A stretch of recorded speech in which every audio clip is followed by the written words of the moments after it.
Compléter avec le symbole adéquat, et on a une série comme ça de 3 questions. Alors, on va les prendre une par une.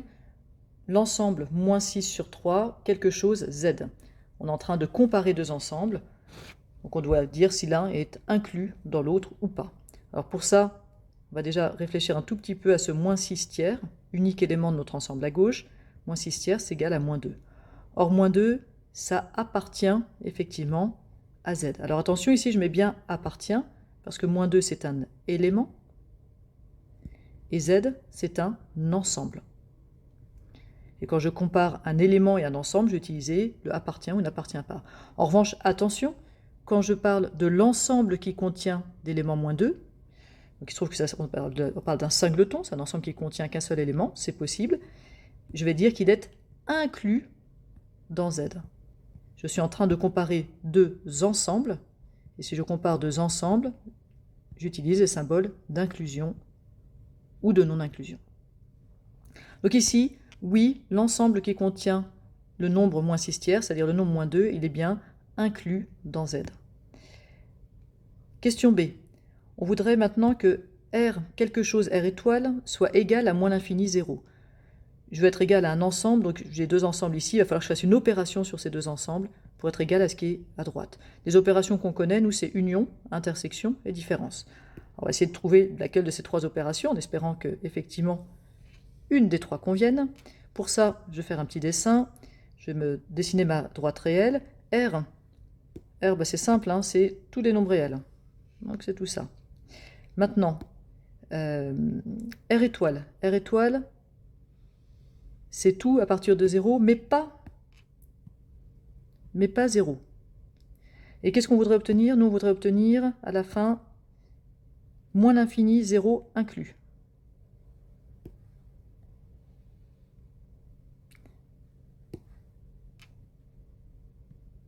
Alors, est-ce que vous voyez comment je peux obtenir à partir de ce qui est en vert et ce qui est en rouge, la partie qui est en jaune? Parce que vous voyez, hein, je prends tout ce qui est en vert, je retranche tout ce qui est en rouge et j'obtiens tout ce qui est en jaune. On va juste faire une petite vérification. Donc on a bien envie de dire que c'est R privé de R étoile qui est égal à 0. On va juste faire bien attention aux bornes. 0 n'est pas dans R étoile, il est dans R, donc il n'est pas retranché, donc on doit l'avoir au final, et on l'a bien au final. Ok, question C. Maintenant, pour la question C, j'ai un ensemble à moins racine de 49, 1, 2, 7 quarts, racine de 40, quelque chose Z qui doit être égal à moins 7, 1, 2. Alors à nouveau, on a deux ensembles à gauche, un ensemble à droite, donc il y a une opération ici qui sera soit l'inclusion, soit l'union, soit la différence, qui doit nous donner moins 7, 1, 2. Ici, on va déjà simplifier un peu l'ensemble qui est écrit ici, moins racine de 49, 1, 2, 7 quarts, racine de 40. Je remarque que moins racine de 49, ça fait moins 7. Donc j'ai en fait l'ensemble moins 7, 1, 2, 7 quarts, racine de 40. Et je dois faire une certaine opération avec Z, c'est-à-dire tous les nombres entiers, positifs ou négatifs, de manière à obtenir moins 7, 1, 2. Alors qu'est-ce que je vois? Je vois qu'en fait ici, il ne reste que les nombres entiers. C'est-à-dire qu'on a gardé le moins 7, le 1 et le 2, et on a enlevé le 7 quart, qui est un nombre rationnel, qui n'est pas entier, et racine de 40, qui est un nombre irrationnel, qui donc n'est pas un entier positif ou négatif en particulier, et qui n'est pas non plus une fraction. Donc comment est-ce que je peux passer de ces deux ensembles à celui-là? Eh bien, il suffit que je fasse l'intersection.